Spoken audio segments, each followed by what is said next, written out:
स्वागत है हमारे अपने चैनल। तैयार हो जाओ एक मज़ेदार सफ़र के लिए। और एक बात, लाइक शेयर और सब्सक्राइब करना न भूलना। धन्यवाद।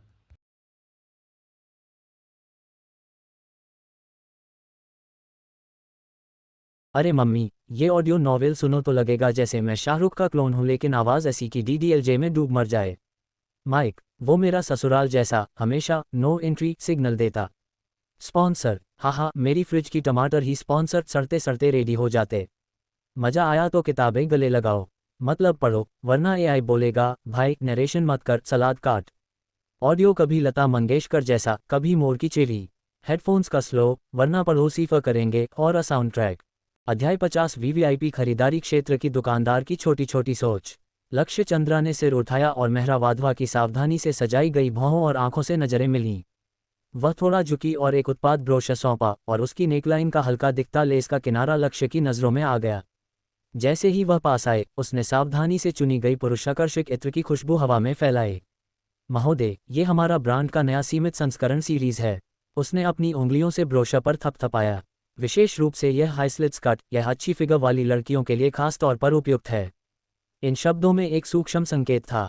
मेहरा वाधवा हमेशा लक्ष्य की नज़रों पर ध्यान दे रही थी। जब उसने देखा कि लक्ष्य की नज़र उस पर पड़ी, तो उसने तुरंत मौके का फ़ायदा उठाया।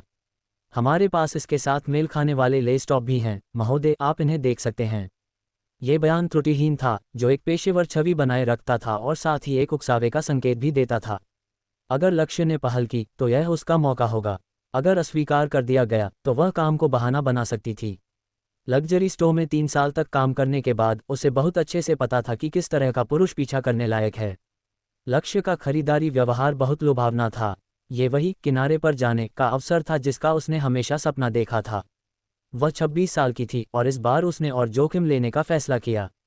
आखिरकार लक्ष्य जैसे उच्च गुणवत्ता वाले शिकार आम नहीं थे।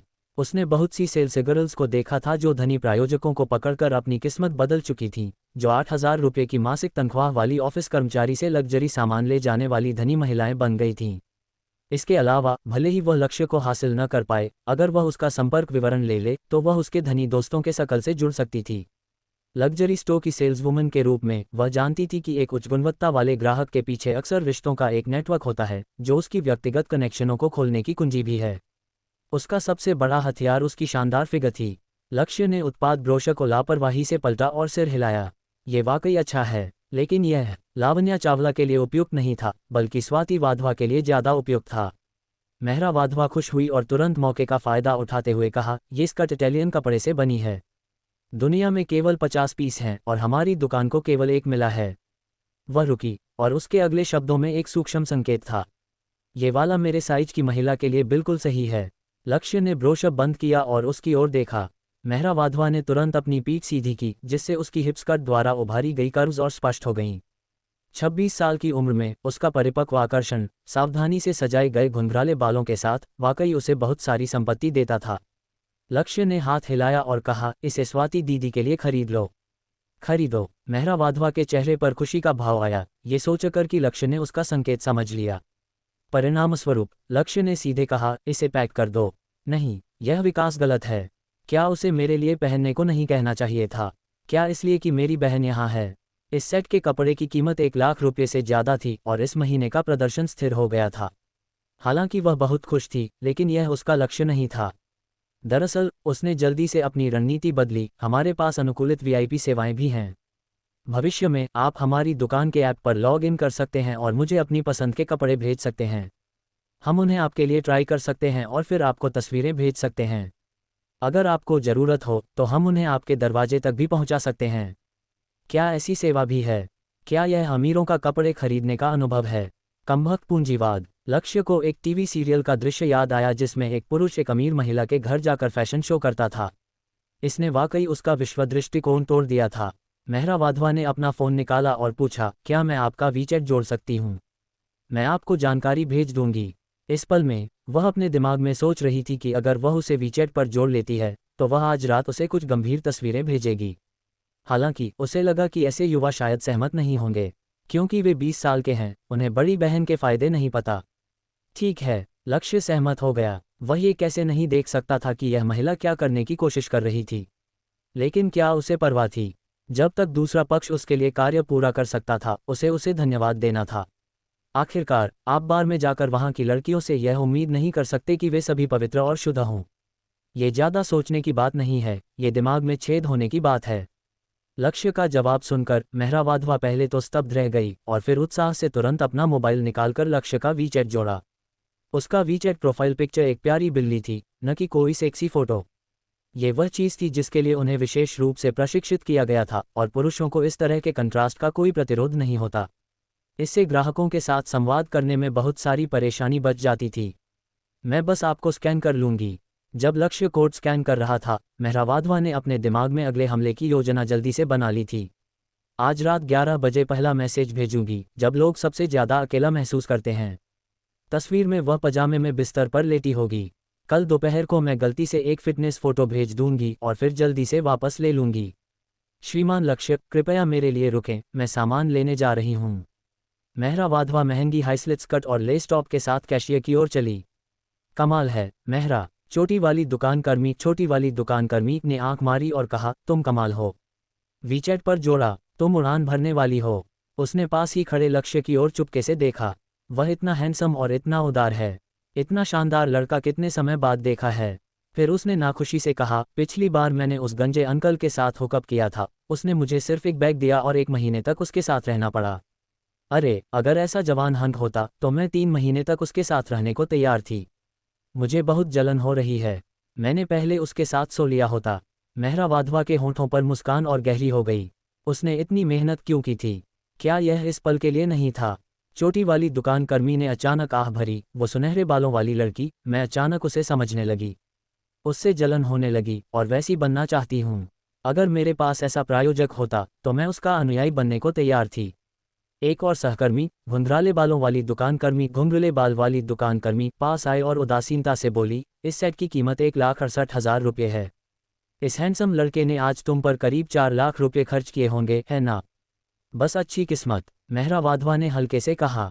वह इसमें छिपी खटास और नाखुशी को सुन सकती थी, क्योंकि हर सेल्स गर्ल आपस में प्रतिस्पर्धा में थी। उनकी तनख्वाह सीधे बिक्री से जुड़ी थी।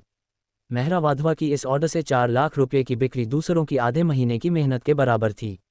घुंघराले बालों वाली सहकर्मी इस महीने अपने बिक्री लक्ष्य से 3 लाख रुपये पीछे थी और महीने का अंत करीब था, तो निश्चित रूप से वह नाखुश थी। इसके अलावा पूरे मॉल में 6 महीने में लक्ष्य जैसे युवा, धनी और उच्च गुणवत्ता वाला ग्राहक एक भी नहीं था। ज़्यादातर धनी लोग या तो गंजे अंकल थे या अपनी गर्लफ्रेंड्स के साथ आने वाले अमीर दूसरी पीढ़ी के लोग या अकेले आने वाली धनी महिलाएं। घुंघराले बालों वाली सहकर्मी को पिछले हफ्ते आखिरकार एक उपयुक्त व्यक्ति मिला था, लेकिन उसने सिर्फ एक परिचित को बिल भुगतान करने को कहा और उसका वीचैट भी नहीं जोड़ा। इसके अलावा 20 साल की नई इंटर्न की तुलना में, जिसकी त्वचा इतनी चिकनी थी कि उसमें से पानी निकाला जा सकता था, ये पहले से ही सबसे पुरानी सेल्स गर्ल्स में से एक थी। 25 साल की उम्र के बाद उनकी प्रतिस्पर्धात्मकता साल दर साल कम होती जाती थी। लक्ष्य जैसे ग्राहक शायद उनके किनारे पर जाने का आखिरी मौका थे। अगर वे इसे चूक गए तो उनके पास केवल 2 विकल्प थे, या तो एक ईमानदार आदमी ढूंढकर शादी कर लें या फिर लाइव प्रसारण शुरू करें और पैसे कमाने के लिए मांस बेचें।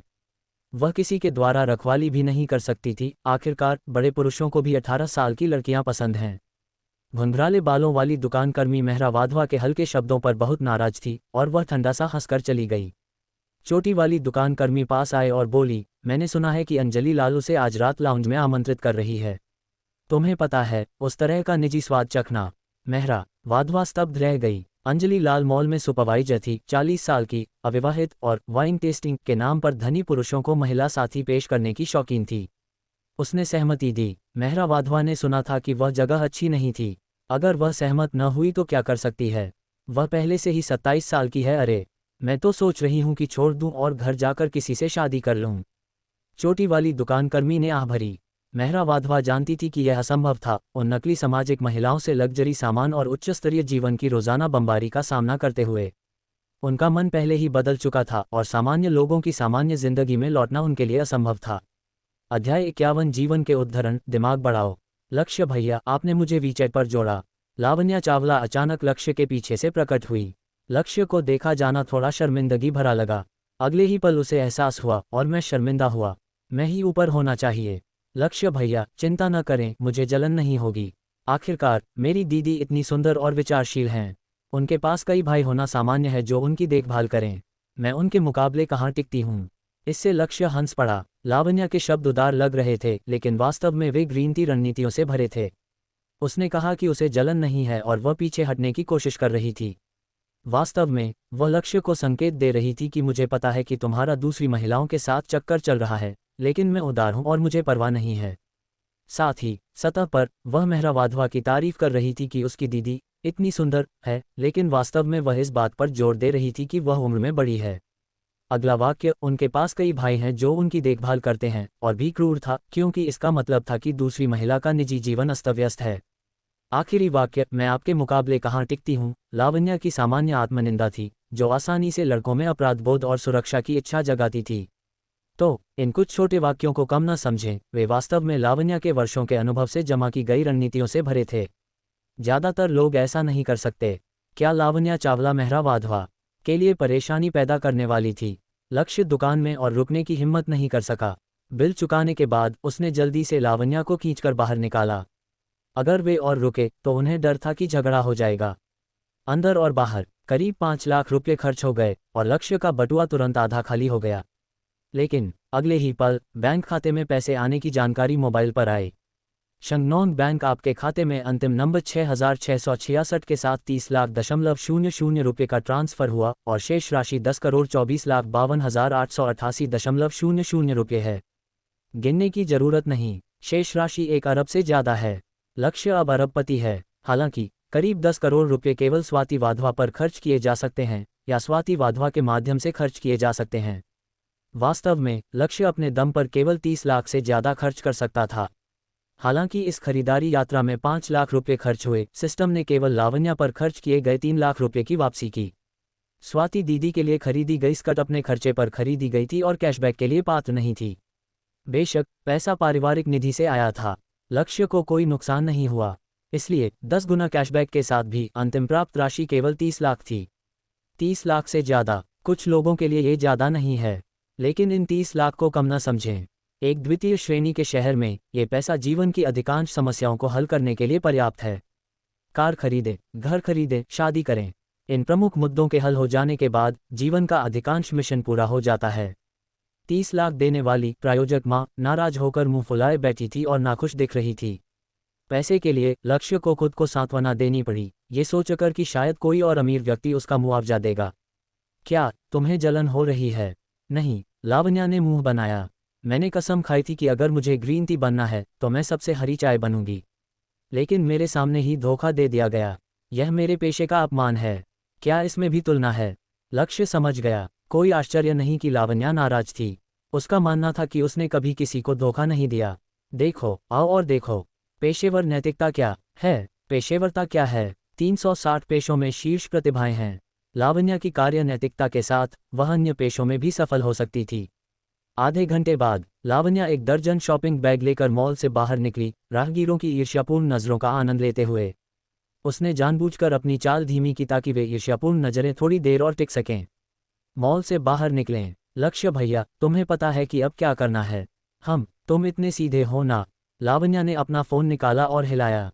बेशक वीचैट मोमेंट्स पर पोस्ट करना, वरना मैंने इतना पैसा इन पर क्यों खर्च किया जब ये साफ तौर पर कुछ 100 रुपये ज़्यादा के सामान जितने ही अच्छे हैं।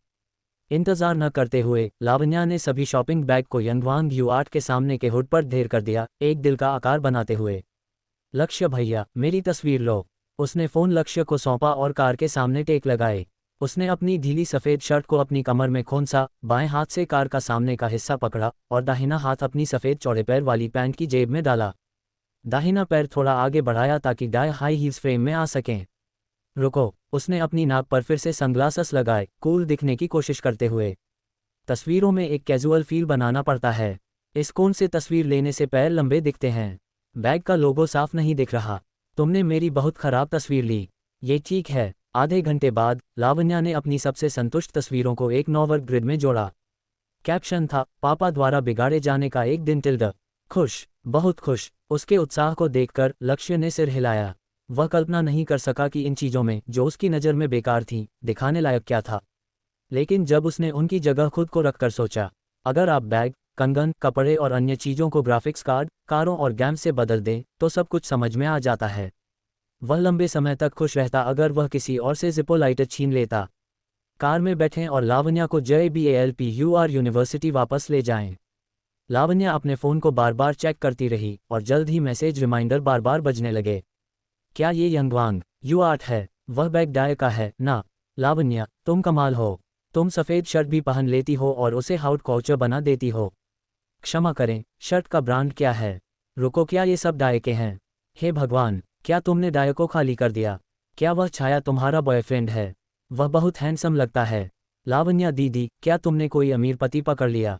अपने दोस्तों और रिश्तेदारों के मैसेज देखकर लावण्या के होंठों पर मुस्कान आ गई जिसमें तिरस्कार छिपा था। वह मुड़ी और लक्ष्य की ओर देखा। लक्ष्य भैया, तुम्हें पता है, जब तुम एक लग्जरी आइटम खरीदते हो तो वे कहते हैं कि तुम भौतिकवादी हो। जब तुम 10 लग्जरी आइटम खरीदते हो तो वे कहते हैं कि तुम रखवाली जा रही हो। लेकिन जब तुम पूरा काउंटर खरीद लेते हो तो वे कहते हैं कि तुम अपनी दौलत दिखा रही हो। यही कई लोगों का चेहरा है। ओह, लक्ष्य को थोड़ा आश्चर्य हुआ। उसे उम्मीद नहीं थी कि लावण्या को मानव स्वभाव की इतनी स्पष्ट समझ होगी। जब लावण्या ने उन लड़कियों की ईर्ष्यापूर्ण, जलन भरी और नफरत भरी प्रतिक्रियाएं देखीं जिन्होंने कभी उसका चाय कला गुरु होने का मजाक उड़ाया था तो उसके दिल में खुशी की लहर दौड़ गई। उसने फ़ोन लक्ष्य को सौंपा। देखो, जब पैसा काफ़ी लुभावना होता है तो बुरी चीज़ें भी अच्छी बन जाती हैं। लक्ष्य ने पूछा, तुम्हारा मतलब क्या है? लावण्या ने मुस्कुराते हुए समझाया, उदाहरण के लिए, गंजा बूढ़ा आदमी नहीं कहलाता बल्कि मेरा पुराना बेबी कहलाता है। प्रायोजक को प्रायोजक नहीं कहते बल्कि जीवन के रास्ते पर एक महान व्यक्ति कहते हैं। रखेल को रखेल नहीं कहते, उसे देर से मिला सच्चा प्यार कहते हैं। उम्र का अंतर पीढ़ी का अंतर नहीं है बल्कि समय को पार करने वाला रोमांस है। पैसे की पूजा को पैसे की पूजा नहीं कहते, ये सुंदर चीज़ों की सराहना करना है। ग्रीन टी नहीं है, यह उच्च भावनात्मक बुद्धि वाली प्यारी छोटी लड़की है। प्रश्नवाचक चिन्ह प्रश्नवाचक चिन्ह प्रश्नवाचक चिन्ह। लक्ष्य को लगा कि वह और समझदार हो गया है। उसने वाकई लावण्या से बहुत कुछ सीखा था। उसे ग्रीन टी लड़की के रूप में कम न देखें, वह बहुत कुछ जानती थी। लक्ष्य भैया, लावण्या ने फ़ोन नीचे रखा, उसकी आंखें अचानक गंभीर हो गईं। धन्यवाद। लक्ष्य को थोड़ा आश्चर्य हुआ। क्या ये वही लावण्या चावला है जो उसकी नज़रों में थी? मुझे राजकुमारी होने का एहसास कराने के लिए धन्यवाद। भले ही मुझे पता है कि यह नकली है, मैं वाकई बहुत खुश हूँ।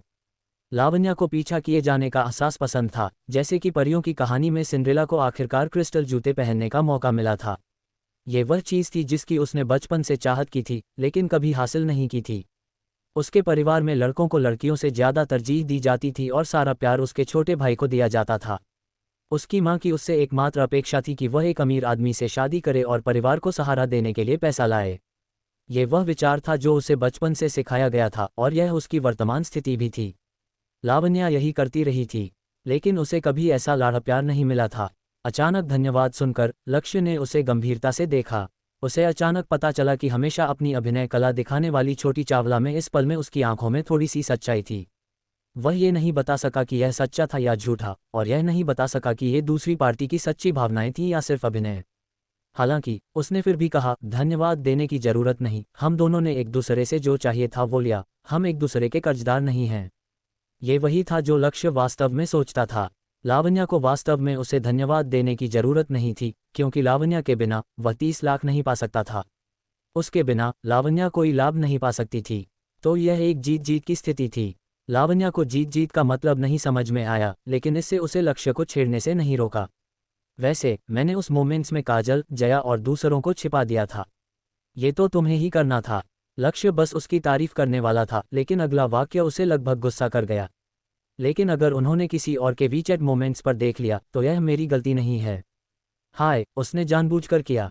अध्याय 52 धक्का की रणनीति। किराए के घर में श्रेया चौहान ने फ़ोन रखा और लता लूथरा से कहा, मैं कल से यीदा रियल एस्टेट में काम शुरू कर रही हूँ।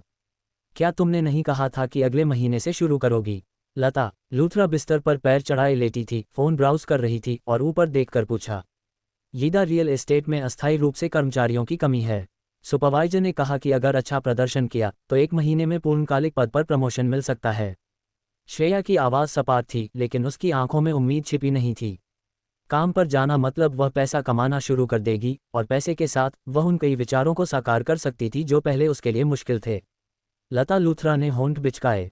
तुम खुश लग रही हो, लेकिन बहुत जल्दी खुश ना हो। तुम्हारे माता पिता हमेशा कहते हैं कि अगर तुम मेहनत करने को तैयार हो तो तुम सफल हो जाओगी। लेकिन जब तुम वाकई मेहनत करने को तैयार होती हो तो तुम्हें पता चलता है कि तुम्हारे लिए और अनगिनत मेहनत इंतजार कर रही हैं। वह शॉर्ट वीडियो देखते हुए शिकायत कर रही थी, आजकल नौकरी ढूंढना इतना मुश्किल है। तनख्वाह या तो बहुत कम है या मांगे बहुत ज़्यादा हैं। मुझे लगता है कि मैंने अपनी यूनिवर्सिटी की पढ़ाई बर्बाद कर दी। श्रेया काम के लिए कल पहनने वाले कपड़े पैक कर रही थी और यह सुनकर मुस्कुराई। यह इसलिए है क्योंकि तुम बहुत ज़्यादा मांग रही हो। तुम ज़्यादा थकना नहीं चाहती लेकिन फिर भी बहुत तनख्वाह चाहती हो। तुम नौकरी नहीं ढूंढ रही, तुम इच्छा पूरी कर रही हो। क्या ज़मीन पर रहना बेहतर नहीं है? हम अमीर दूसरी पीढ़ी के लोग नहीं हैं। इसके बारे में बात मत करो। अमीर दूसरी पीढ़ी की बात करने से मुझे गुस्सा आता है। लता लूथरा ने टैबलेट पलटाया और श्रेया की ओर इशारा किया। देखो, मैंने उसे 2 बार देखा है। ये खराब कोइन ऐप मुझे धन दिखाने वाले वीडियो भेजता रहता है।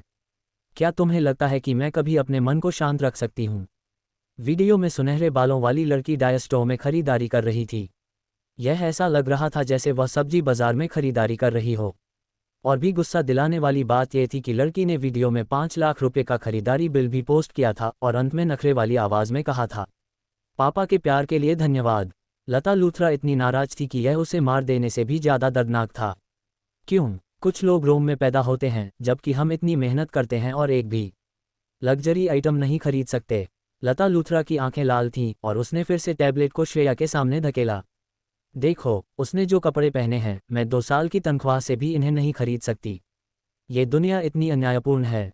मैं भी एक गोरी, अमीर और सुंदर महिला बनना चाहती हूँ। श्रेया ने कपड़े लटकाए और उदासीनता से कुछ कहा।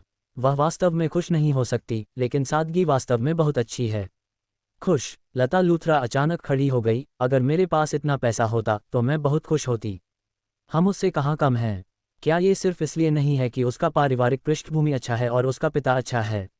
लता लूथरा श्रेया के पास आए और उसे ऊपर से नीचे तक देखा।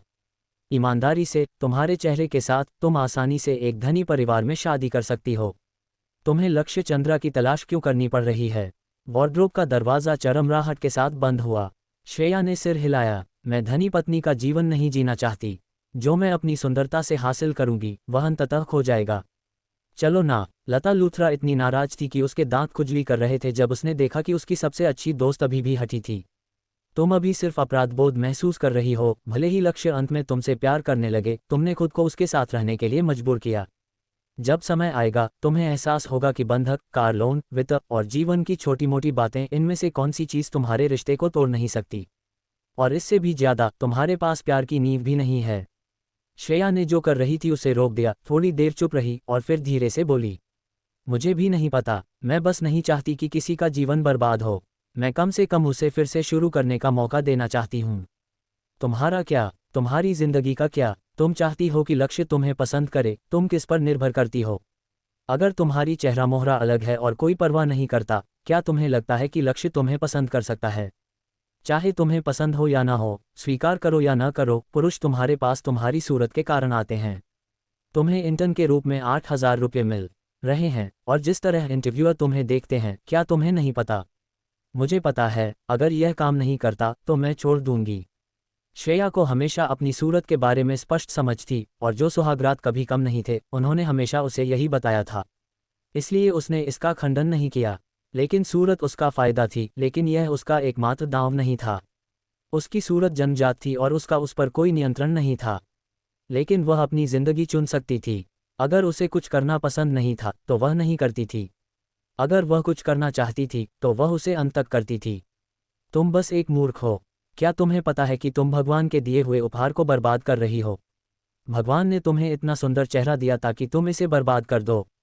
लता लूथरा इतनी नाराज थी कि वह अपने पैर पटक रही थी। उसकी सफ़ेद सस्पेंडर के नीचे का आड़ू का मांस ऊपर नीचे हिल रहा था और उसकी हॉट पैंट में लंबी सफ़ेद टांगें ज़मीन को कुचल रही थीं।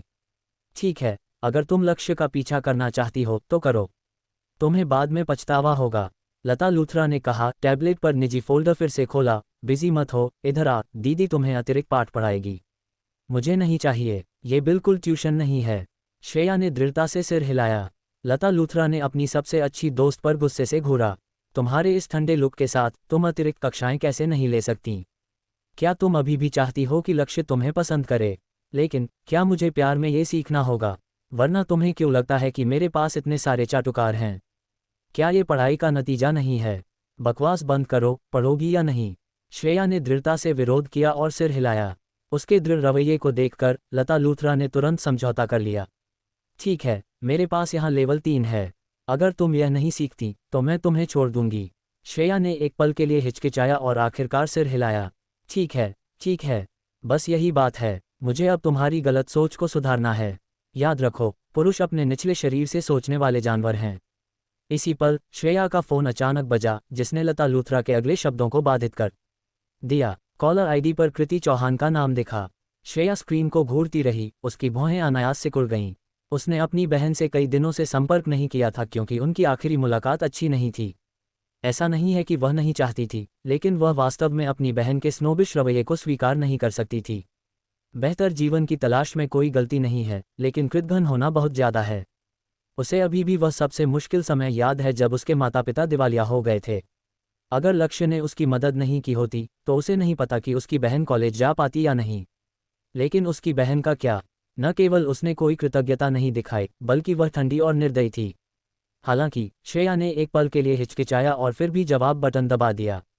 दीदी, कृपया मेरी मदद करो, मुझे कपड़े खरीदने के लिए कुछ पैसे ट्रांसफ़र कर दो, मेरे पास पर्याप्त पैसे नहीं हैं। नहीं, श्रेया ने ठंडे स्वर में कहा। तुम्हारे पास कैसे नहीं हो सकते? तुम्हारे पास चैनल बैग खरीदने के लिए पैसे हैं, लेकिन अपनी बहन के लिए नहीं। किसने तुम्हें बताया कि मैंने बैग खरीदा? क्या तुमने वह बैग लता दीदी को उधार नहीं दिया था? उसने कहा था कि वह तुम्हारा है। श्रेया ने लता की ओर देखा, जिसने जल्दी से अपने हाथ हिलाए और धीमी आवाज में समझाया, मैंने केवल इतना कहा था कि यह तुम्हारा बैग है, मैंने नहीं कहा कि यह लक्ष्य ने खरीदा था। फोन के दूसरी तरफ कृति चौहान ने अपनी बहन के चुप रहने पर तुरंत अपना रवैया नरम कर लिया। दीदी, अगर तुम भुगतान करने की योजना नहीं बना रही हो तो क्या तुम मुझे उस व्यक्ति का संपर्क विवरण दे सकती हो जिसने तुम्हें बैग दिया था? वह रुकी और जोड़ा, चिंता मत करो, मैंने अब गौतम खन्ना के साथ ब्रेकअप कर लिया है और मैं निश्चित रूप से लक्ष्य के साथ जैसा दोमुहा नहीं करूंगी। दीदी, कृपया, मैं वाकई भूखी हूँ। Beep beep. श्रेया और बर्दाश्त नहीं कर सकी और फोन काट दिया। सफ़ेद टी शर्ट के नीचे के दो ढेर गुस्से से जोर जोर से हिल रहे थे। लता लूथरा ने आह भरी, तुम्हारी बहन वाकई हठी है। पैसे मांगना सिर्फ एक बहाना है। मुझे डर है कि उसका असली लक्ष्य एक अमीर दूसरी पीढ़ी का लड़का ढूंढना है। श्रेया कुछ बोलने वाली थी कि तभी उसके फ़ोन पर एक मैसेज आया। इसे पढ़ने के बाद उसने ऊपर देखा। लक्ष्य ने कहा कि उसके सहकर्मी एक पार्टी कर रहे हैं और पूछा कि क्या मैं जाना चाहती हूँ। तुम्हें क्या लगता है, मुझे सहमत होना चाहिए? लता लूथरा की आंखें चमक उठीं। उसे उम्मीद नहीं थी कि उसे इतनी जल्दी अभ्यास करने का मौका मिलेगा। जाओ, क्यों नहीं, बस आज मैं तुम्हें मेरा पहला पाठ पढ़ाने वाली हूँ, जिसे धक्का की रणनीति कहा जाता है, जिसे रुक रुक कर सुदृढ़ीकरण प्रभाव भी कहते हैं। श्रेया, लता लूथरा हंसी, ये बहुत आसान है। यह अनिश्चित पुरस्कारों के माध्यम से डोपामाइन स्राव को उत्तेजित करता है, जिससे पार्टनर आदी हो जाता है। श्रेया, अध्याय 53, मेरे भाई की पूर्व प्रेमिका को मुझसे प्यार। लक्ष्य भैया, मेरी एक दोस्त आपको वीचैट पर जोड़ना चाहती है और आपकी राय पूछना चाहती थी। लावण्या चावला, जो यात्री सीट पर बैठी थी, ने मुस्कुराते हुए पूछा। पुरुष या महिला? लक्ष्य अभी भी श्रेया चौहान के जवाब का इंतजार कर रहा था, लेकिन जब उसे इतने समय तक कोई जवाब नहीं मिला तो उसने हार मान ली। लावण्या ने ये सब देखा और स्वाभाविक रूप से समझ गई कि क्या हो रहा है। संकट की भावना अपने आप पैदा हो गई। यही कारण था कि उसने कृति चौहान के अनुरोध को आसानी से स्वीकार कर लिया। प्राचीन समय में जब रानियां पक्षपात के लिए प्रतिस्पर्धा करती थीं, क्या वे अपनी बहनों को महल में नहीं भेजती थीं? अपने परिवार का होना किसी और से बेहतर है। बात यह है, मेरी दोस्त हाल ही में वाकई परेशान है। उसका 12 साल का भाई चुपके से मेरी दोस्त की स्कर्ट और स्टॉकिंग्स पहनता रहता है। मेरी दोस्त को चिंता है कि वह विकृत रास्ते पर जा सकता है और भी विचलित हो सकता है। मैं क्या करूं? ये सुनकर लक्ष्य स्तब्ध रह गया। स्टॉकिंग्स? मैं उन्हें केवल उतार सकता हूं, पहन नहीं सकता। मैं पुरुष हूं और वह मुझे सिखाना चाहती है। लावण्या ने जीभ निकाली और समझाया। हाँ, वह हमेशा बड़े भाई के रूप में परेशान रहा है। मैं एक लड़की हूं और मुझे समझ नहीं आता। क्या आप लोगों को इस तरह की समस्या को बेहतर समझना नहीं चाहिए? लक्ष्य के हाथ कांप गए और उसने कार को सड़क किनारे के फूलों के गमले में लगभग ठोक दिया। नहीं, तुम्हारी दोस्त पुरुष है। इस विकृत को मेरे दिमाग से अभी निकाल दो। लावण्या ने जल्दी से ऊपर की रेलिंग पकड़ी और हंसी। तुम बहुत मज़ेदार हो, क्या तुम वाकई इतना डर गए? ठीक है।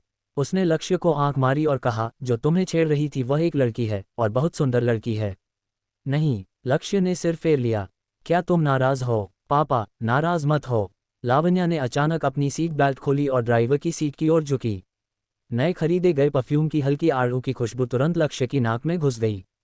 चुटिल्ड लार से भरा एक चुंबन लक्ष्य के चेहरे पर गिरा। लावण्या ने जानबूझकर जोर से चुंबन की आवाज़ की और फिर जल्दी से यात्री सीट पर वापस लौट आए। उसने अपने हाथ जोड़े और कहा, मैं गलत थी। मुझे तुम्हारे साथ मजाक नहीं करना चाहिए था। मुझे फिर से चूमो और मैं तुम्हें माफ़ कर दूंगा। चुटिल्ड चुटिल्ड चुटिल्ड, बस हो गया। लक्ष्य ने संतुष्ट होकर सिर हिलाया, अगलबगल की मर्सिडीज कन्वर्टिबल से मिले अंगूठे को नज़रअंदाज करते हुए। तुम उसे मुझसे जोड़ने के लिए कहो। ठीक है पापा। छात्रावास में कृति चौहान ने लावण्या चावला द्वारा भेजा गया क्यूआर कोड देखा और उत्साह से लगभग उछल पड़ी। वह अमीर होने वाली थी। यह एक ऐसा अमीर आदमी था जो आसानी से लड़कियों के लिए उपहार खरीदने में लाखों रुपए खर्च कर सकता था। उसकी संपत्ति शायद 100 मिलियन से ज़्यादा थी। उसे अपने सपनों में भी ऐसा मोटा भेड़ नहीं मिलता था। अब जब मौका सामने था उसे इसे पकड़ना था। और चूंकि लावण्या उसे वीचैट क्यूआर कोड दे सकी थी, इसका मतलब था कि दूसरी पार्टी को भी इसकी ज़रूरत थी। उसे भीड़ से कोई आपत्ति नहीं थी, उसे केवल इस बात की चिंता थी कि पर्याप्त पैसा न हो। कृति चौहान ने जल्दी से कोड स्कैन किया और जोड़ा। प्रायोजक का वीचैट आईडी वाकई अनोखा था। इसमें केवल एक अक्षर था, एच। वह एक बूढ़े आदमी की तरह लगता था। केवल बूढ़े पुरुष या वे जो हाल ही में ब्रेकअप से गुजरे हैं ऐसा नाम इस्तेमाल करते हैं जो नाम नहीं है। इस धनी व्यक्ति को दिल टूटने का दुख कैसे हो सकता है? तो संभावना है कि वह उम्र में बड़ा है। बेशक उसे इस पुराने बेबी को खुश करना होगा। तो कृति चौहान ने जानबूझकर सबसे शुद्ध फोटो को अपने प्रोफाइल पिक्चर के रूप में चुना। आखिरकार बड़े पुरुष मासूम लड़कियों को पसंद करते हैं। सत्यापन संदेश भेजने के 10 सेकंड से भी कम समय में दूसरी पार्टी ने इसे पास कर दिया। उसने तुरंत मोमेंट्स खोला। दूसरे व्यक्ति के जीवन से परिचित होना चाहती थी, लेकिन वहां केवल एक क्षैतिज रेखा थी। क्षैतिज रेखा के नीचे एक खाली जगह थी। हेलो श्रीमान एच, मैं कृति चौहान हूँ, लावण्या की अच्छी दोस्त। मैं 20 साल की हूँ, 168 सेमी लंबी, 46 किलो वजन और मेरे माप 8,65,888 हैं। मैं केवल एक बार प्यार में थी और मुझे अभी तक चूमना भी नहीं आता। कृपया भविष्य में मेरा ख्याल रखें, ओमेगा। संदेश भेजने के बाद कृति चौहान ने उम्मीद भरी नज़रों से दूसरी पार्टी के जवाब का इंतजार किया। लेकिन 2 मिनट बीत गए और अभी भी कोई जवाब नहीं था। क्या इसलिए कि मैं पर्याप्त ईमानदार नहीं थी? ये सोचकर कृति चौहान ने जल्दी से अपने मोबाइल फ़ोन पर फोटो एल्बम खोला और एक ऐसी तस्वीर चुनी जो ज़्यादा खुलासा करने वाली नहीं थी लेकिन बहुत सेक्सी थी। ये धुंधला और अस्पष्ट था जो इसे आकर्षक बनाता था। तस्वीरें भेजने के बाद उसने जोड़ा, जब आप व्यस्त न हो तो मुझे जवाब देना याद रखें। मैं हमेशा आपके लिए यहाँ हूँ। लक्ष्य ने कार को JBALPUR यूनिवर्सिटी के गेट पर पार्क किया जैसा कि लावण्या ने अनुरोध किया था। मैं पूछना चाहता हूँ कि इसे सीधे छात्रावास भवन तक क्यों नहीं पहुँचाया गया? क्योंकि यह लावण्या का अनुरोध था। उसके अनुसार अगर वह सीधे छात्रावास वापस चली जाती तो किसी को नहीं पता होता कि उसने इतने सारे लग्जरी सामान खरीदे हैं। लग्जरी सामान पहनने के लिए नहीं हैं, बल्कि दिखाने के लिए हैं। बाय लक्ष्य भैया। लावण्या अपने हाथों में बैग लिए बाहर जाने वाली थी कि लक्ष्य ने उसे रोक लिया। क्या वह तुम्हारी कही हुई दोस्त है? लक्ष्य ने अपने फ़ोन पर तस्वीरें सौंपी। लावण्या ने एक नज़र डाली और अपने दिल में कृति चौहान को मूर्ख कहकर गाली दी। उसने केवल एक नज़र डाली और कम से कम अनगिनत खामियां पाईं। अपने माप को सक्रिय रूप से बताना और सेल्फी पोस्ट करना सबसे मूर्खतापूर्ण काम है। ये सस्ता और दिमागहीन है। मैंने विशेष रूप से इस बात पर जोर दिया कि मैं केवल एक बार प्यार में थी। मैं दूसरों को नहीं बता रही थी। कृपया ध्यान दें, मैं एक संत बना रही हूँ। अगर यह मैं होती, जब दोनों पक्ष एक दूसरे से अपरिचित होते, तो मैं पहले एक हुक बनाती और दूसरी पार्टी से सवाल पूछती। इससे दूसरी पार्टी की आत्मज़रूरतें और श्रेष्ठता की भावना संतुष्ट होती और फिर आप अगला विषय शुरू कर सकते थे जो बहुत आसान होता, न कि खुद को एक वस्तु की तरह बढ़ावा देना। लक्ष्य भैया, मुझे खेद है, मुझे नहीं पता था कि वह ऐसी होगी। लक्ष्य ने भौहें उठाईं। क्या तुम उससे परिचित हो? हम इतने परिचित नहीं थे। हम पहले एक ही ड्रामा क्लब में एक साथ घूमते थे। उसका बॉयफ्रेंड उसे अक्सर जेब खर्च देता था और कभी भी वह मुझे खरीदारी के लिए बुलाता था। लेकिन जब से उसने क्लब छोड़ा, हम धीरे धीरे अलग हो गए। लावण्या और कृति चौहान वाकई बहुत परिचित नहीं थीं, लेकिन क्योंकि दोनों को खरीदारी पसंद थी, वे अच्छी तरह घुल मिल गई थीं। क्या तुम उसके बॉयफ्रेंड को जानती हो? नहीं जानती। लावण्या ने सिर हिलाया। उसने मुझे कभी कुछ नहीं बताया। मुझे पता है कि उसका बॉयफ्रेंड शायद डिलीवरी मैन था। वे हाई स्कूल से एक दूसरे को जानते थे। मुझे और ज़्यादा नहीं पता। लक्ष्य भैया, क्या तुम उसके बॉयफ्रेंड को जानते हो? जानता हूँ, वह बहुत परिचित है। लक्ष्य ने कहा, हाँ, मैं उसे 20 साल से जानता हूँ। 20 साल। लावण्या ने अचानक कुछ सोचा और उसकी आंखें तुरंत चौड़ी हो गईं। लक्ष्य भैया, मैं समझ गई। ये कृति चौहान आपके भाई की पूर्व प्रेमिका है ना? लावण्या ने तुरंत एक गपशप वाला चेहरा बना लिया, उसकी आंखों में छोटे छोटे तारे चमक रहे थे। यह मज़ेदार है, ये वाकई मज़ेदार है। अगर कृति चौहान को पता चले तो वह क्या प्रतिक्रिया देगी? उसका विचार बहुत सरल था। चूंकि लक्ष्य कृति चौहान के पूर्व प्रेमी को जानता था, वह शायद कृति चौहान को भी जानता था। लक्ष्य के दृष्टिकोण से इसे एक वाक्य में संक्षेपित किया जा सकता है। मेरे भाई की पूर्व प्रेमिका वास्तव में मुझे अपना पिता मानना चाहती है। खुश। लावण्या को यह मज़ेदार बात इतनी पसंद आई कि उसे अचानक लगा कि उसके हाथों में मौजूद लग्जरी सामान अब आकर्षक नहीं थे। लक्ष्य भैया, चलो और बताओ। अध्याय 54 बदला लेने के लिए स्टार्टअप पूंजी। लक्ष्य चंद्रा ने लावण्या चावला की गपशप भरी अभिव्यक्ति को देखा और पूछा, क्या तुम इसे सुनना चाहती हो? जरा सोचने दो। लावण्या ने तुरंत खरीदारी का बैग कार की डिक्की में डाला और पास आए। तुम भी कृति चौहान को जानते हो ना? हाँ, जानता हूँ। लक्ष्य ने सिर हिलाया, मैंने तो उसके साथ रात भी बिताई है। अरे! लावण्या की आंखें अचानक चौड़ी हो गईं और उसके लाल होंठ आकार में खुल गए। वह पहले तो चौंकी, फिर अचानक समझदारी भरी अभिव्यक्ति दिखाई। तो भाई लक्ष्य को ये स्टाइल पसंद है, लेकिन ये शौक कुछ खास नहीं है। वैसे तुम रोल प्लेइंग आजमा सकते हो। अगर तुम चाहो तो मैं कोई भी किरदार निभा सकती हूँ। लक्ष्य की आंखें चमक उठीं। वह वाकई उसकी अच्छी बहन थी। ये सुझाव शानदार था। दरअसल उसे उम्मीद नहीं थी कि वह कृति चौहान की नज़रों में इतना महत्वहीन था। उसने सिर्फ अपना अवतार और नाम बदला था। कृति चौहान अब उसका वीचैट अकाउंट नहीं पहचान पाई थी। ये भी इसलिए था क्योंकि कृति ने ब्रेकअप के बाद उसे डिलीट कर दिया था, वरना ऐसी गलतफहमी न होती। वह मेरी पूर्व प्रेमिका है क्या? लावण्या की अभिव्यक्ति तुरंत जम गई। असंभव। वह कृति चौहान को बहुत अच्छे से जानती थी। वह भौतिकवादी लड़की लक्ष्य चंद्रा जैसे उच्च गुणवत्ता वाले पुरुष से कैसे ब्रेकअप कर सकती थी? यह असंभव था। लक्ष्य ने कहा, क्यों नहीं? उसने सोचा कि मैं गरीब हूं, इसलिए वह एक BMW चलाने वाले लड़के के साथ चली गई। BMW चलाने वाला। लावण्या का विश्व दृष्टिकोण उस पल में ढह गया। वह अब थोड़ी उलझन में थी और यह समझ नहीं पा रही थी कि BMW चलाने वाला आदमी अमीर था या लक्ष्य चंद्रा, जिसकी कीमत सैकड़ों करोड़ थी। हे भगवान, क्या मैंने गलत सुना या ये दुनिया पागल हो गई है? हालांकि झटके के बाद लावण्या ने प्रतिक्रिया दी, तो उसे अभी तक तुम्हारी असली पहचान नहीं पता और तुम गरीब बनकर उसका इम्तिहान ले रहे हो। लक्ष्य हंसा। ये छोटी लावण्या वाकई में कल्पनाशील थी, लेकिन सामान्य समझ के हिसाब से यही एकमात्र व्याख्या थी। हाँ, लक्ष्य ने उसकी समझ के अनुसार बात जारी रखी। उसने सोचा कि मैं वाकई में डिलीवरी मैन हूँ। लावण्या ने अचानक अपना मुंह ढक लिया और उसके कंधे जोर जोर से हिलने लगे। वह रो नहीं रही थी, बल्कि हंसी को रोकने की कोशिश कर रही थी। यह उलटफेर बहुत नाटकीय था। कृति चौहान, जो हमेशा अमीर पति पकड़ने की डींगे मारती थी, ने वास्तव में अपने हाथों से एक अरबपति को दूर धकेल दिया था। भाई लक्ष्य। लावण्या लक्ष्य के कान के पास झुकी, क्या तुम मुझसे उसका बदला लेने में मदद चाहते हो? उसकी आंखों में शरारती चमक को छिपाना लगभग असंभव था। उदाहरण के लिए, उसे बताऊं कि तुम अब मेरे प्रेमी हो और तुम एक अरबपति हो। लक्ष्य ने उसे देखा और पूछा, क्या तुम सचमुच मेरी प्रेमिका बनना चाहती हो? अपना विचार उजागर होते देख लावण्या ने शिकायती लहजे में कहा, यह तो बस एक सुझाव था। बीप। बधाई हो, आपको रैंडम टास्क मिला है, छोटी हरी चाय का बुरा स्वाद। पूर्व प्रेमिका का विश्वासघात एक धनवान के जीवन में दाग है। कृपया धन की शक्ति का उपयोग करके पहले की शर्मिंदगी का बदला लें। मिशन सामग्री सिस्टम 50 मिलियन रुपये की धनराशि प्रदान करेगा, जो केवल लावण्या चावला द्वारा उपयोग की जा सकती है। इसे 1 महीने के भीतर कानूनी रूप से पूरी तरह खर्च करना होगा और कोई संपत्ति नहीं छोड़नी होगी। नियम 1, मूल्य संरक्षक संपत्ति खरीदना मना है। 2, दान देना मना है। 3, संपत्ति का दुर्भावनापूर्ण विनाश मना है। 4, कानूनी और अनुपालक होना चाहिए। 5, समान मूल्य के लिए विनिमय करना होगा। 6, मिशन पुरस्कार दंड। 1 निष्पादक लावण्या चावला को पुरस्कार पोस्ट 718 बॉक्सिस्टर। कृपया कल जयपुर जिनवी पोस्ट 4S डीलरशिप पर कार लेने जाएं। 2 मिशन पूरा होने पर होस्ट को सभी खपत पुरस्कार प्राप्त होंगे। 3, यदि प्रयास विफल होता है तो होस्ट के फंड से 50 मिलियन रुपये काटे जाएंगे। यदि शेष राशि अपर्याप्त हो तो इसे बकाया ऋण माना जाएगा। 4, मिशन की समय सीमा सिस्टम फंड के लावण्या के खाते में स्थानांतरित होने पर शुरू होगी। जैसे ही टास्क प्रॉम्प्ट दिखाई दिया, लक्ष्य का फोन कंपन करने लगा। उसने नीचे देखा और पाया कि 50 मिलियन रुपये आ चुके थे।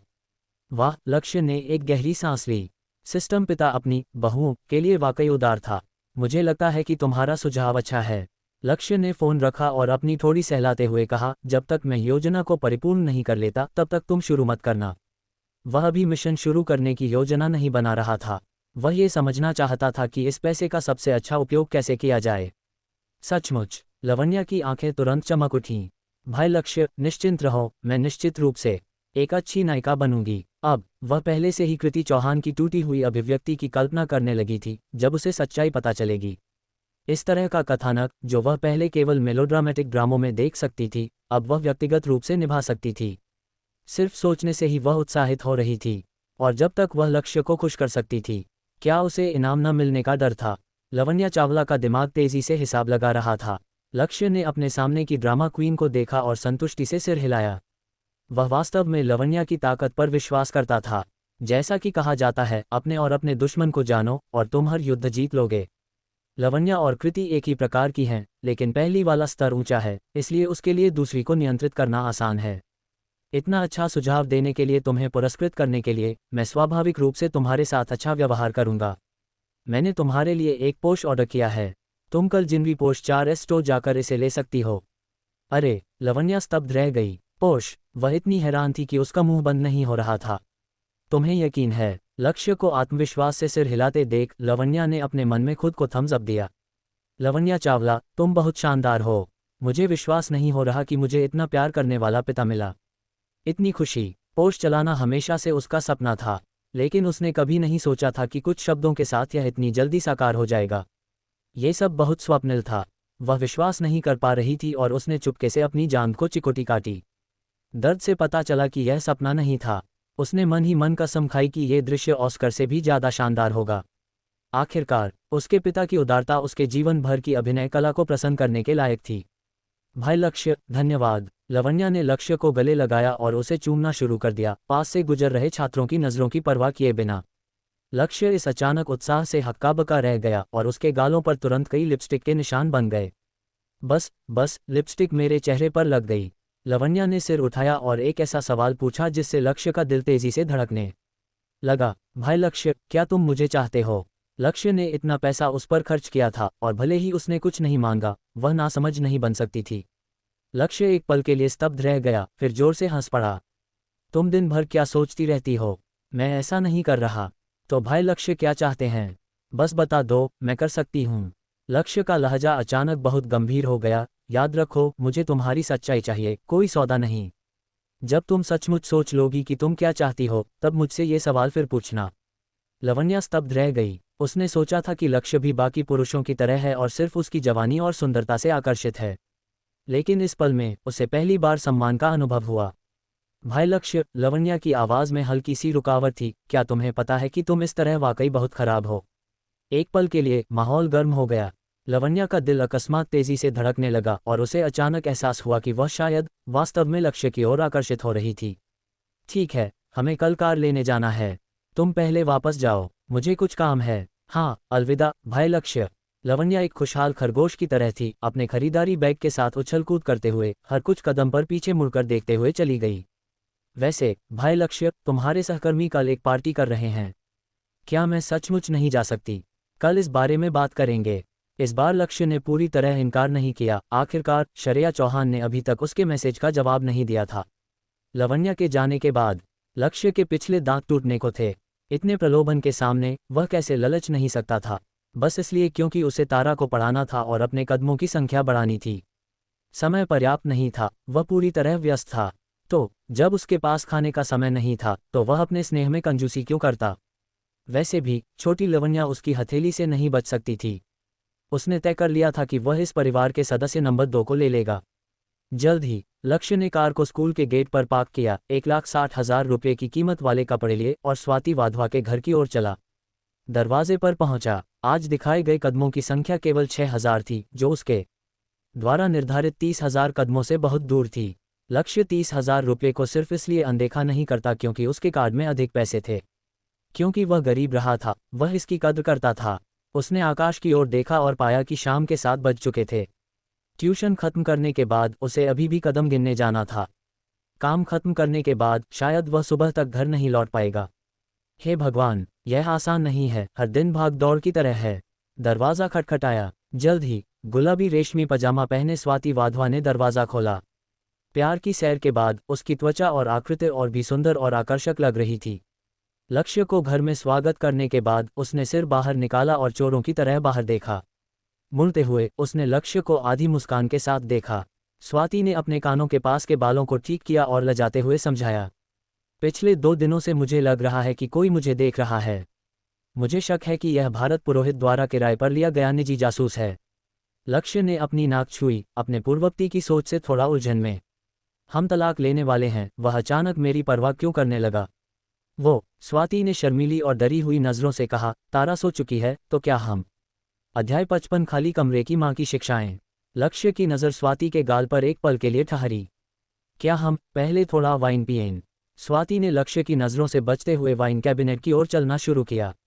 लक्ष्य ने उसका हाथ पकड़ा और कहा, अब पढ़ाई का समय है, तुम शराब नहीं पी सकती। स्वाति की आंखें हिली और उसकी आवाज़ नर्म थी, शिक्षक लक्ष्य, क्या आप मुझे पढ़ाने जा रहे हैं? लक्ष्य ने गंभीरता से सिर हिलाया, हाँ, आज रात मेरे पास मानव शरीर विज्ञान की कक्षा है। बोलते हुए उसकी नज़रें धीरे धीरे उस पर घूमीं। यह विषय महत्वपूर्ण है, खासकर महिलाओं के लिए, ताकि तुम अपने शरीर की प्रतिक्रियाओं और ज़रूरतों को बेहतर समझ सको।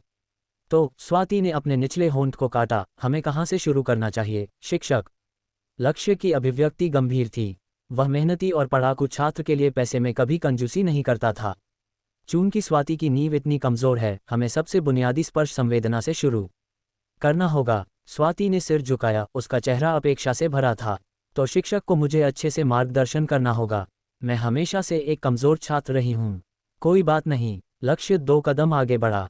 मैं एक पेशेवर हूँ। मैं तुम्हें एक एक करके पढ़ाऊंगा और मुझे यकीन है कि स्वाति इसे अच्छे से याद रखेगी। स्वाति ने मुस्कुराते हुए कहा, शिक्षक, चलो शुरू करें।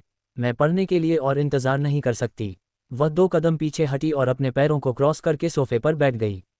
तब लक्ष्य को पता चला कि स्वाति की गोरी टांगों पर पारदर्शी मांसर की स्टॉकिंग्स की एक परत थी। खैर, हमने त्वचा के रिसेप्टर्स के वितरण का अध्ययन किया, मुख्य रूप से होंठ और टांगों जैसे क्षेत्रों में। स्वाति ने सिर हिलाया। शिक्षक, सैद्धांतिक पाठ बहुत अमूर्त हैं। क्या सीधे व्यवहारिक निर्देश देना ठीक रहेगा? लक्ष्य मुस्कुराया, तैयारियां पूरी थीं। अब वाकई में व्यवहारिक पाठ का समय था। आधे घंटे बाद, छात्र स्वाति, तुम्हारा प्रदर्शन कैसा है? स्वाति ने अपने निचले होंठ को काटा और सोफे पर लेट गई, हाँफते हुए। स्पर्श तंत्रिका विज्ञान वाकई में मुश्किल है और अभी भी बहुत कुछ है जो मैं नहीं समझ पाई। लक्ष्य मुस्कुराया और बोला, ठीक है, तो मैं तुम्हें एक एक करके सरल और समझने योग्य तरीके से समझाऊंगा। धन्यवाद, शिक्षक। स्वाति ने जोर से सिर हिलाया और खुशी से मुस्कुराई। तो अगला क्या है, दूसरा पाठ? हाँ, कृपया मेरा ध्यान रखें, शिक्षक। शिक्षक, पहले रुकें। स्वाति ने बच्चों के कमरे की ओर देखा। आवाज़ वहां से आई थी। दोनों ने एक दूसरे को देखा, जल्दी से अलग हुए और कक्षा समाप्त की। खुलते हुए स्वाति और लक्ष्य ने दरवाज़ा खोला और देखा कि तारा बिस्तर पर अपनी छोटी कमर उठाई लेटी थी, हाथ में टैबलेट लिए। तारा, स्वाति ने चिल्लाया, क्या तुम सोई नहीं थी? पापा, मम्मी। छोटी बच्ची ने पहले विनम्रता से नमस्ते किया। फिर अपनी बड़ी आंखें झपकाते हुए उसने आत्मविश्वास से कहा, मैं केवल 6 साल की हूँ। इस उम्र में मैं कैसे सो सकती हूँ? मेरा जीवन अभी शुरू हुआ है। मुझे और ज्ञान सीखना है, वरना मैं भविष्य में अपने माता पिता के प्रति कैसे कर्तव्यनिष्ठ रहूंगी। बोलते हुए उसने चुपके से टैबलेट की स्क्रीन बंद कर दी, जिसमें अभी भी एग पार्टी गेम चल रहा था। लक्ष्य लगभग हंस पड़ा, उसका लहजा बिल्कुल एक छोटे वयस्क जैसा था। वह नीचे झुका और तारा के छोटे सिर को सहलाया, तारा, क्या तुम इतनी मेहनती हो? तारा ने गर्व से अपनी छोटी छाती फुलाई। लक्ष्य ने अपनी हंसी दबाए और कहा, ऐसे में, तारा, पहले प्रत्येक स्वर को 3 बार कॉपी करो। अरे! तारा का चेहरा तुरंत लटक गया और उसकी बड़ी आंखें अनिच्छा से भरी थीं, लेकिन उसकी आंखें इधर उधर घूमीं और अचानक वह लक्ष्य की बाहों में लिपट गई और नखरे करने लगी, पापा, आप मुझे गणित में क्यों नहीं टेस्ट करते? अगर मुझे पता है तो क्या मुझे होमवर्क नहीं करना पड़ेगा? लक्ष्य तारा का छोटा चेहरा चुटकी में लेने से खुद को रोक नहीं पाया और बोला, ठीक है, पापा तुमसे पूछता है, 1 जोड़ 1 क्या होता है? पापा, मैं पहले से ही दोहरे अंकों तक सीख चुकी हूँ। तारा ने मुंह बनाया और 2 उंगलियां उठाईं। अचानक उसकी आंखें चमक उठीं और उसने बच्चे की आवाज़ में कहा, 1 जोड़ 1 पापा का मम्मी के लिए प्यार है। इन शब्दों ने स्वाति का चेहरा हल्का लाल कर दिया और वह स्पष्ट रूप से इसे पसंद कर रही थी। लक्ष्य जोर से हंस पड़ा। इस तरह का भावनात्मक बुद्धिमत्ता निश्चित रूप से जन्मजात थी।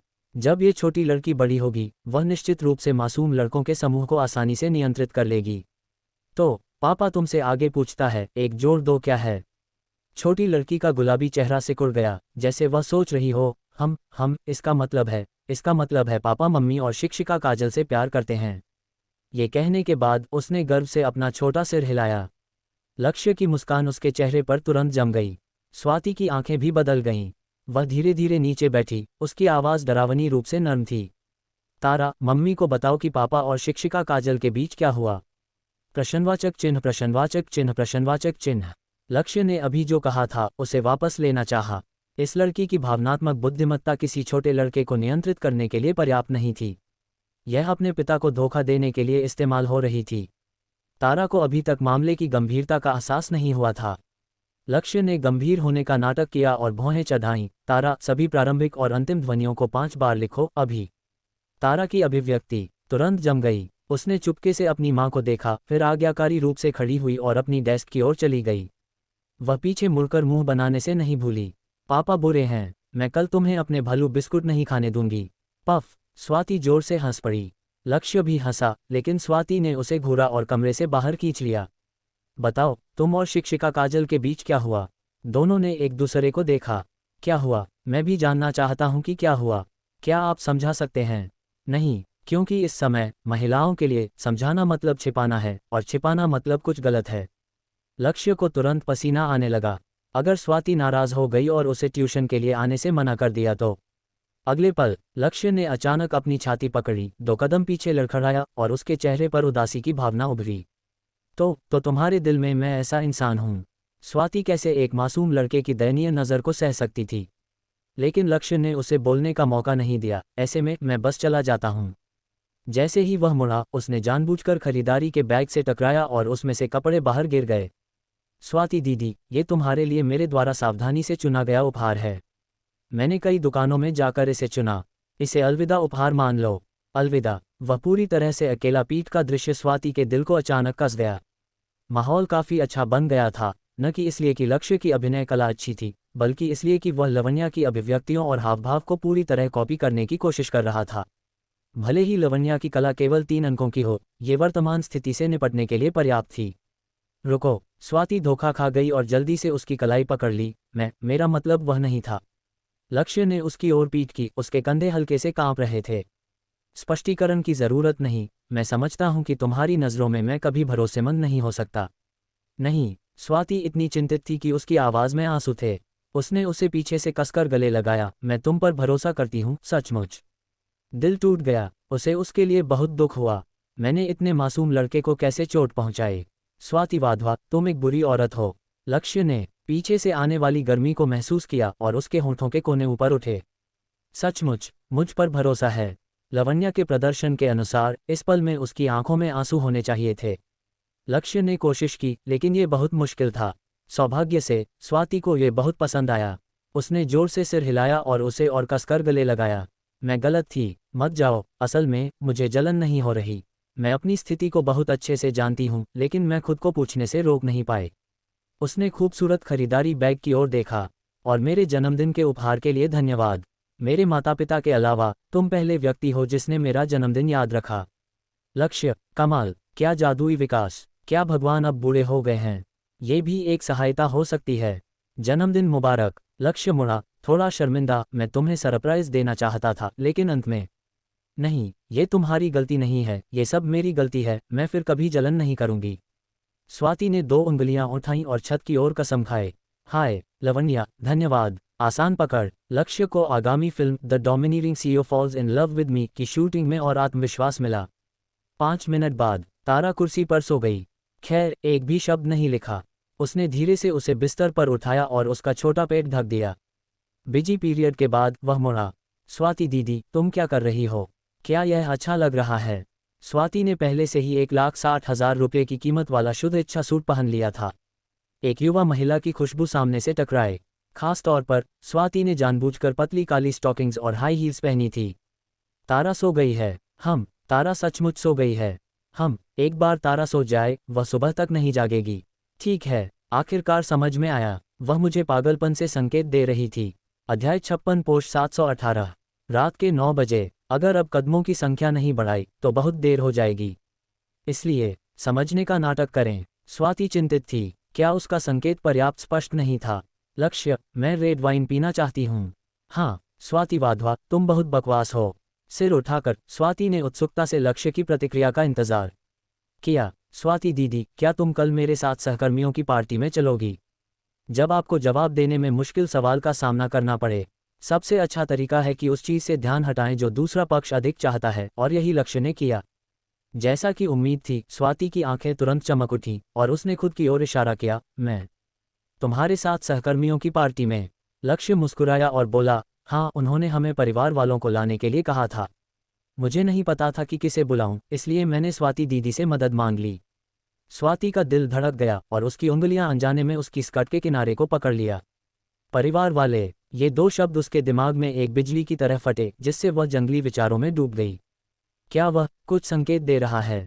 अचानक हीनता की भावना उमड़ पड़ी। क्या मेरे जैसे व्यक्ति वाकई उसके बगल में खड़े होने के लायक हैं? लेकिन फिर सोचा, लक्ष्य को उसकी स्थिति अच्छे से पता थी, फिर भी उसने उसे चुना। इसका मतलब है कि वह इस तरह से उसे बता रहा था कि उसे सांसारिक राय की परवाह नहीं है। स्वाति ने सिर झुकाया। उसका दिमाग अब इस बात से भरा था कि कल कौन सा मेकअप करना है, क्या ब्यूटी सैलून में आपातकालीन उपचार के लिए जाना चाहिए, और कौन से कपड़े पहनने चाहिए। वह ये भी सोचने लगी थी कि लक्ष्य के सहकर्मी उनके रिश्ते को कैसे देखेंगे। क्या वे सोचेंगे कि वे एक अच्छी जोड़ी हैं? लेकिन जल्द ही वह फिर चिंतित हो गई। अगर उसने खराब प्रदर्शन किया और उसे शर्मिंदगी हुई तो? अगर उसके सहकर्मियों ने उसका मजाक उड़ाया तो? विभिन्न विचार उसके दिमाग में उलझ गए, लेकिन स्वाति ने अपने पिछले विचारों को दिमाग से बाहर कर दिया था। हाँ, मैं कितनी स्मार्ट हूँ। लक्ष्य खुद पर गर्व महसूस किए बिना नहीं रह सका। दो पक्षियों को एक पत्थर से मारने का क्या मतलब है? यही है दो पक्षियों को एक पत्थर से मारना। ये वर्तमान समस्याओं और कल की समस्याओं दोनों को हल कर सकता है। मूल रूप से लक्ष्य ने श्रेया चौहान को बुलाने की योजना बनाई थी, लेकिन उसने श्रेया को मैसेज भेजा था और उसने अभी तक जवाब नहीं दिया था, जिसका मतलब है कि वह अनिच्छुक थी।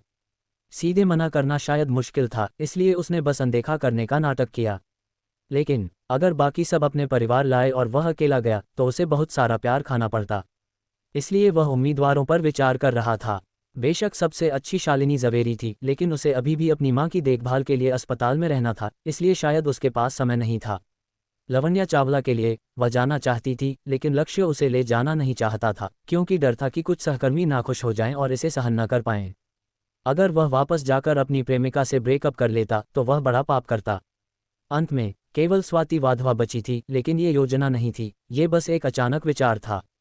लक्ष्य, तुम थोड़ा बैठो, मुझे कुछ काम है। स्वाति ने बोलने के बाद अपने बेडरूम में वापसी की। दरवाजे के बाहर खड़े होकर लक्ष्य कमरे में ड्रॉअर खंगालने की आवाज़ सुन सकता था। अगली दोपहर लवन्या चावला ने एक नई पोर्श 718 बॉक्सिस्टर को जयपुर विश्वविद्यालय के परिसर में चलाया।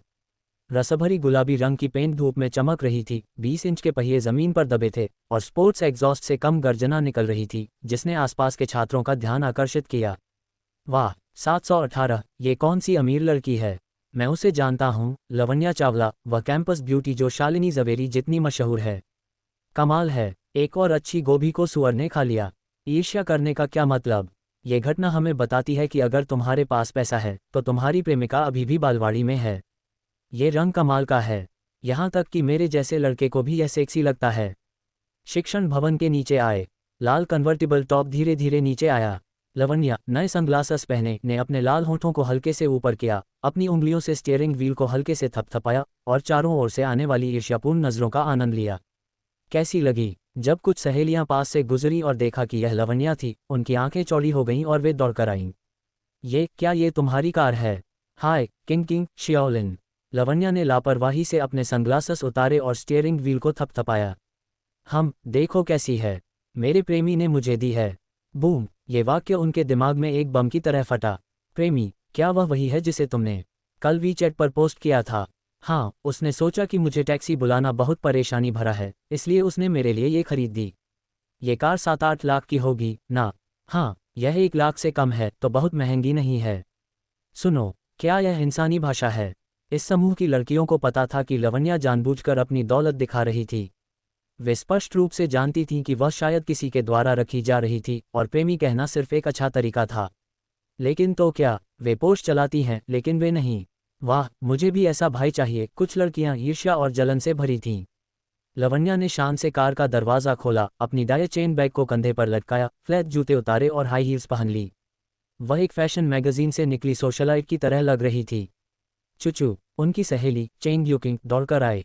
क्या मैं थोड़ा बैठ सकती हूँ? चलो एक तस्वीर लेते हैं। लवण्या हंसी। जरूर। उसने चाबी फेंकी और कहा, जैसी मर्जी तस्वीर लो, लेकिन खरोंच मत करना। खट खट। कई सहेलियां पागलपन से तस्वीरें ले रही थीं, पहले बाहर और फिर अंदर। वीचैट मूवमेंट्स तुरंत पोस्ट से भर गया। मेरी सहेली के प्रेमी ने 718 का तोहफा दिया। मैं बहुत जलन में हूँ। क्या यह एक सच्चा धनवान प्रेमी नहीं है? सभी बहनें, ऐसा पुरुष कहाँ मिलता है? लवण्या कार के पास टिकी, अपना फ़ोन उठाया और लक्ष्य को कॉल किया। कॉल जल्दी कनेक्ट हो गया। भाई लक्ष्य, कार ले ली है। बहुत शानदार लग रही है। क्या तुम देखना चाहते हो? खाना खा रहे हो? क्या मैं भी आ सकती हूँ? वाह ठीक है, मैं नहीं आती। लवण्या ने फ़ोन काट दिया। उसकी आंखों में एक चालाक चमक थी। अगर उसे जाने की इजाज़त नहीं थी तो वह नहीं जाएगी। लवण्या बहुत अच्छे से जानती थी कि अगर आपको किसी पुरुष का दिल जीतना है तो पहले उसके आसपास के लोगों को जीतना होगा। लक्ष्य के आसपास के लोगों को जानने का यह मौका वह कैसे छोड़ सकती थी? ये देखकर कि बाकी सहेलियां तस्वीरें लेने में व्यस्त थीं, चेंग यूकिंग लवण्या के पास आए। क्या तुम्हारे प्रेमी के पास और भाई हैं? मुझे एक का परिचय कराओ, मैं तुम्हें 1 महीने तक मिलती खरीदूंगी। लवण्या मुस्कुराई और बोली, क्या तुम्हें लगता है कि वह मुझे अपने दोस्तों से मिलवाने ले जाएगा? चेंग यूकिंग एक पल के लिए स्तब्ध रह गई, फिर उसे छिपा हुआ अर्थ समझ में आया। अनुवाद में, मैं एक रखेल हूँ, प्रायोजक मुझे अपने दोस्तों से मिलवाने कैसे ले जाएगा? बिल्कुल सही। चेंग यूकिंग को आश्चर्य नहीं हुआ। उसे बाहर ले जाना मतलब प्रेमिका या पत्नी की तरह व्यवहार करना होगा। रखेल, वे तो छिपाने में व्यस्त रहते हैं। ठीक है। चेंग यूकिंग को केवल सिर हिलाना पड़ा। चलो, बहन तुम्हें सैर कराएगी। शानदार, इससे मुझे खाने की जगह तक ले चलो और मैं बहुत सारा टैक्सी पैसा बचा सकती हूँ। कोई समस्या नहीं। लवण्या ने सहजता से सहमति दी। जैसे ही वह कार में बैठने वाली थी, उसने अचानक कृति चौहान को देखा और उसके होठों पर तुरंत एक मुस्कान उभरी। 1 मिनट रुको। लवण्या ने पहल करके कृति चौहान का अभिवादन किया। नमस्ते चुचू, क्या यह उसने तुम्हारे लिए खरीदा? कृति चौहान पास आए और उसकी नज़रें नई पोस्ट 718 से हट नहीं रही थीं। बिना सोचे उसे पता था कि यह मिस्टर एच ने लवण्या के लिए खरीदा था। इसने उसे बहुत उत्साहित कर दिया। क्या इसका मतलब यह नहीं कि अगर वह उनके करीब पहुंच सकती है तो उसे भी पोस्ट चलाने का मौका मिलेगा? चुचू, ये कार बहुत सुंदर है। कृति चौहान की आवाज़ अब लवण्या से बात करते समय थोड़ी कमज़ोर लग रही थी और उसकी पहली प्रतिक्रिया थी कि वह उसका पक्ष लेना चाहती थी। आखिरकार ये व्यक्ति एक सीनियर थी और क्या वह किनारे तक पहुंच सकती थी, ये लवण्या की मदद पर निर्भर था। लवण्या ने अपने लाल होठों को हल्के से ऊपर किया और जानबूझकर चाबी को हिलाया। हाँ, भाई लक्ष्य ने इसे मुझे देने की जिद की, लेकिन मैंने मना किया। चंद्र उपनाम। लेकिन कृति चौहान को इसकी परवाह नहीं थी। चंद्र उपनाम वाले बहुत से लोग थे, वह कैसे सोच सकती थी कि प्रायोजक लक्ष्य चंद्रा होगा? क्योंकि वह समझती थी, उसे शक नहीं हुआ। लवण्या ने पलक झपकाए, वैसे क्या तुमने उसे वीचैट पर जोड़ा? कृति चौहान की अभिव्यक्ति तुरंत जम गई। मैंने जोड़ा, लेकिन उसने जवाब नहीं दिया। भाई लक्ष्य हाल ही में बहुत व्यस्त हैं, कभी भी मैं भी उनसे संपर्क नहीं कर पाती। बोलते हुए वह अचानक कृति चौहान के कान के पास झुकी। एक अनुभवी के रूप में मैं तुम्हें याद दिलाना चाहती हूँ कि भाई लक्ष्य को लड़की की आत्मसम्मान की बहुत कद्र है। अगर तुम उनके करीब जाना चाहती हो तो पहले बाकी लड़कों से संबंध तोड़ देना सबसे अच्छा है। बेशक तुम चुपके से भी कर सकती हो, बस पकड़े मत जाना। कृति चौहान की आंखें तुरंत चमक उठीं। धन्यवाद चुचू, चिंता मत करो, मैं निश्चित रूप से तुम्हें बदले में कुछ दूंगी। हम सभी अच्छी बहनें हैं, बदले की ज़रूरत नहीं। लवण्या ने मासूमियत से मुस्कुराया। मुझे तुम्हें याद दिलाना है कि भाई लक्ष्य वाकई में एक लड़की के आत्मसम्मान को बहुत महत्व देते हैं। अगर तुम उनके करीब जाना चाहती हो तो पहले बाकी लड़कों से संबंध तोड़ देना सबसे अच्छा है। बेशक तुम चुपके से भी कर सकती हो, बस पकड़े मत जाना। चुचू, तुम मुझे अभी तक समझी नहीं। मैंने हमेशा अपने आत्मसम्मान की कद्र की है। चिंता मत करो, मैं तुम्हें शर्मिंदगी में नहीं डालूंगी। हम जीवन भर अच्छी बहनें रहेंगी। कृति चौहान ने बोलते हुए लवण्या के विलासिता के सामान को देखा। फिर उसने 718 के चारों ओर चक्कर लगाया, अपनी ईर्ष्या को बिल्कुल नहीं छिपाया। वह कल्पना नहीं कर सकती थी कि अगर वह ऐसी जिंदगी जी सकती थी तो कैसा होगा। लवण्या ने उसकी उतावली अभिव्यक्ति को देखा, उसकी आंखों में एक हल्की मुस्कान चमकी। वह लक्ष्य को ढूंढने जा रही थी और कृति चौहान के साथ समय बर्बाद करने का समय नहीं था। लवण्या ने कार का दरवाज़ा खोला और चेंग यूकिंग को बुलाया। मैं पहले जा रही हूँ। तुम्हें मेहनत करनी होगी, मैं तुम्हारे लिए उत्साह बढ़ा रही हूँ। पोष गर्जन के साथ चली गई, कृति चौहान को वहीं खड़ा छोड़कर। उसने तुरंत अपना सेल फोन निकाला और सभी संभावित चाटुकारों को ब्लॉक कर दिया। इस अमीर प्रायोजक के साथ उसे इन निम्न श्रेणी के लड़कों को छोड़ने में बिल्कुल बुरा नहीं लगा। सड़क पर पोष, लवन्या और चेंग ह्यूकिंग ने बेकार में बातचीत की। जब बाहर खाने की बात आई तो चेंग ह्यूकिंग ने कहा, मेरी सबसे अच्छी दोस्त के प्रेमी और उसके दोस्त एक साथ डिनर कर रहे हैं और उसने मुझे भी बुलाया है। वह शायद मुझे अपने सहकर्मियों से मिलवाना चाहता है। उसने ये कहते हुए अपने होंठ सिकोड़े। वे सभी डिलीवरी वाले हैं। क्या तुम्हें नहीं लगता कि यह समय की बर्बादी है? डिलीवरी वाले, लवन्या मुस्कुराई और बोली, डिलीवरी मैन को कम मत समझो, शायद तुम किसी शानदार पुरुष से मिल जाओ। अध्याय 57 अचानक ब्लाइंड डेट। अपने कदम गिनने के बाद लक्ष्य अपने किराए के घर लौट आया। उसने एक शुभ दिन चुनने का फैसला किया ताकि नंबर 1 हवेली में जा सके। अगली शाम जब लक्ष्य खाना डिलीवरी हब पर पहुंचा, फरहान वागले और अन्य पहले से ही स्टोर में इंतजार कर रहे थे। छोटे लक्ष्य, फरहान वागले जल्दी से अपने बियर पेट के साथ आया, लेकिन उसकी नज़रें बार बार उसके पीछे देख रही थीं। क्या तुम अकेले हो? मेरा एक दोस्त जल्दी आ रहा है। स्वाति वाधवा बाद में सीधे वहां जाएगी, इसलिए लक्ष्य पहले हब पर आया था। फरहान वागले को संदेह हुआ और उसने अपनी पत्नी की ओर देखा। ये कथानक उनके द्वारा डिज़ाइन किए गए से अलग लग रहा था। सरिता वागले ने उसे आंखें तरेरी। तो तुम सिर्फ स्क्रिप्ट के अनुसार अभिनय करना जानते हो?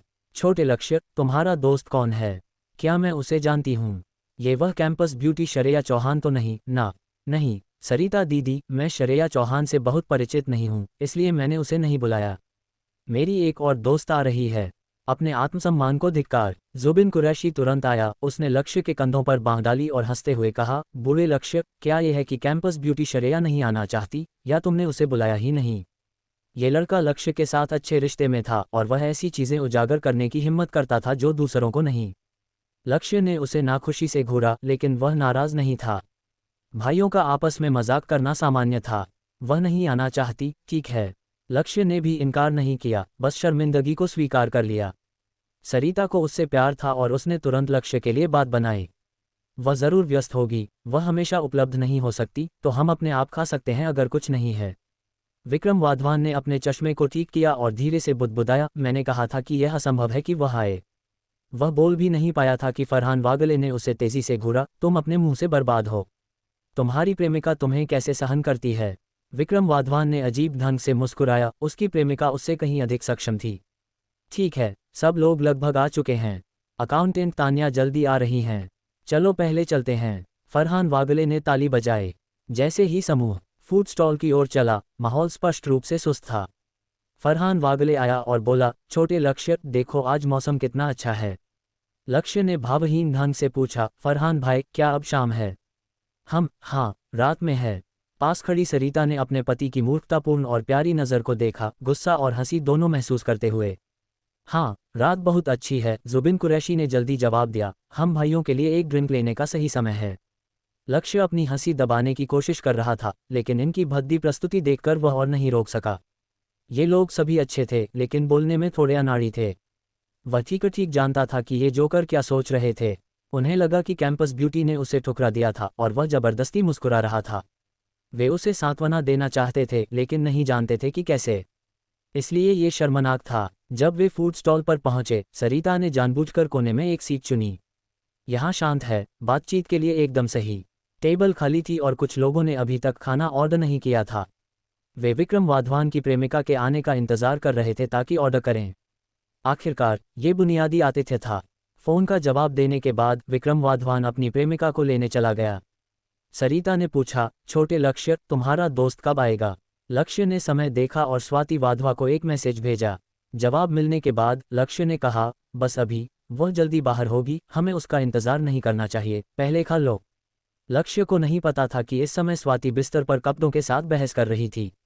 उसने 1 दर्जन से अधिक सेट बदले थे और हमेशा लगता था कि हर सेट परफेक्ट नहीं था। जुबिन कुरैशी उत्सुकता से पास आया और पूछा, अरे मैं पूछना भूल गया, तुम्हारा दोस्त पुरुष है या महिला? जैसे ही ये शब्द निकले, एक जोरदार धम। बाकी लोग उत्सुक बच्चों की तरह देखने लगे।